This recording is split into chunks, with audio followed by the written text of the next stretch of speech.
बाबा, माझे मित्रमैत्रिणी आता नोकरी करतात. त्यांना श्रीमंत व्हायचंय. काय करायचं? अरे वा, चांगली इच्छा आहे. तुझ्या प्रश्नाचं उत्तर हा कंपाऊंडिंगचा फॉर्म्युला देईल. फॉर्म्युला असा आहे, A is equal to P into 1 plus R raise to T. याच्यामध्ये ए जी आहे ती तुझी wealth created final amount, P आहे ती आहे तुझी इन्व्हेस्टमेंट अमाऊंट, आर आहे रेट ऑफ इंटरेस्ट आणि टी आहे टाइम. आता लक्षात घे, जेवढी इन्व्हेस्टमेंट अमाऊंट जास्त तेवढं तुझं वेल्थ जास्त. समज तू 10,000ची SIP 15 वर्ष केली आणि तुला 12% रिटर्न मिळाले, तर तुझ्याकडं 15 वर्षांनी अंदाजे 47 लाख रुपये येतील. पण हीच SIP जर तू 15,000ची केली 15 वर्षासाठी आणि तुला 12%चेच रिटर्न मिळाले, तर तुला अंदाजे 72 लाख रुपये मिळतील. किंवा दुसऱ्या पद्धतीने सांगायचं तर तू 10,000चीच SIP केली 15 वर्षासाठी, पण दरवर्षी त्याच्यामध्ये 10%चं स्टेपअप केलं आणि 12%चेच रिटर्न मिळाले, तर तुझ्याकडं अंदाजे 80 लाख रुपये जमा होतील. तर जेवढी इन्व्हेस्टमेंट जास्त तेवढं तुझं वेल्थ क्रिएशन जास्त. दुसरा फॅक्टर जो आहे तो म्हणजे रेट ऑफ रिटर्न.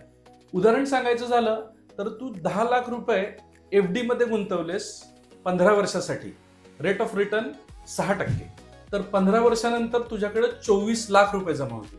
आणि हीच अमाऊंट जर तू म्युच्युअल फंडमध्ये टाकली 15 वर्षासाठी, रेट ऑफ रिटर्न आपण पकडला 12%, तर तुझ्याकडं 15 वर्षानंतर 55 लाख रुपये तयार होतील. याचा अर्थ असा आहे की तुम्ही रेट ऑफ रिटर्न ज्या प्रोडक्टमध्ये जास्त आहे त्या प्रोडक्टमध्ये इन्व्हेस्ट करा. आणि तिसरी सगळ्यात महत्त्वाची गोष्ट म्हणजे तुमच्या इन्व्हेस्टमेंटला दिलेला टाइम.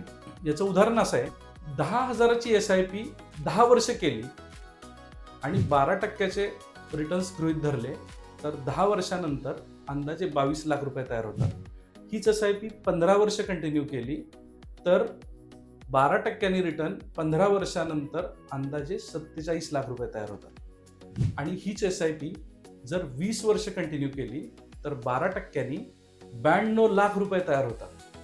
किंवा दुसऱ्या पद्धतीने समजावून सांगतो, तुम्हाला 55व्या वर्षी रिटायरमेंट घ्यायचे आहे आणि 55व्या वर्षी तुम्हाला रिटायरमेंट कॉर्पस जर 3 करोड हवा असेल आणि तुम्ही 25व्या वर्षी इन्व्हेस्टमेंट सुरू केली, तर तुम्हाला फक्त 10,000 रुपये इन्व्हेस्ट करावे लागतील. हीच इन्व्हेस्टमेंट तुम्ही 5 वर्ष उशिरा सुरू केली 30व्या वर्षी, तर तुम्हाला 17,000 रुपये इन्व्हेस्ट करावे लागतील. आणि हीच इन्व्हेस्टमेंट तुम्ही 35व्या वर्षी सुरू केली तर तुम्हाला 33,000 रुपये SIP सुरू करावी लागेल. म्हणजे इन्व्हेस्टमेंटला तुम्ही जेवढा जास्त वेळ द्याल तेवढं जास्त वेल्थ बिल्ड होणार आहे. नटशेलमध्ये सांगायचं झालं तर पहिली गोष्ट, जोपर्यंत तुमच्यावर जबाबदाऱ्या नाही आहेत तोपर्यंत जास्तीत जास्त इन्व्हेस्टमेंट करा. आणि सॅलरी इन्क्रीमेंट झाली तर लाईफस्टाईल इन्फ्लेशनच्या आधी मॅक्झिमम अमाऊंट इन्व्हेस्टमेंटमध्ये वाढवा. दुसरी महत्त्वाची गोष्ट, राईट ॲसेट क्लास निवडा. रेट ऑफ रिटर्न जास्त मिळवणं म्हणजे एकाच प्रोडक्टमध्ये जास्त रिस्क घेणं नाही, तर राईट ॲसेट क्लास आणि राईट प्रोडक्ट निवडणं. जसं तुमच्या केसमध्ये FD करण्यापेक्षा म्युच्युअल फंड SIP ही जास्त बेनिफिशियल असेल. आणि तिसरी गोष्ट सर्वात महत्त्वाची, घाई करू नका. तुमच्या इन्व्हेस्टमेंटला पुरेसा वेळ मिळू द्या. जसजसा जास्त वेळ मिळेल तसं कंपाऊंडिंगचा इफेक्ट जास्त होईल आणि तुमचं वेल्थ बिल्ड होईल.